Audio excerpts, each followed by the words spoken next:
I am the tofu golem. Please enjoy the video. You start by powering down and clearing the area. This prevents damage and keeps parts organized. Once done, inspect the keycap to know whether it's a scissor or butterfly design because removal differs. Use a plastic pry tool at the top edge and gently lift. Don't yank. You'll feel clips release. If resistance is high, stop and reassess.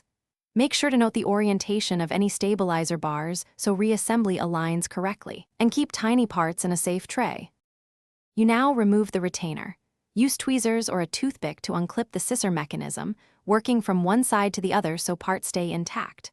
Once free, gently lift the cap away and set it aside with the retainer in order. This preserves orientation. Clean the exposed area using short bursts of compressed air and a 90% plus isopropyl swab for sticky residue, because grime causes failures.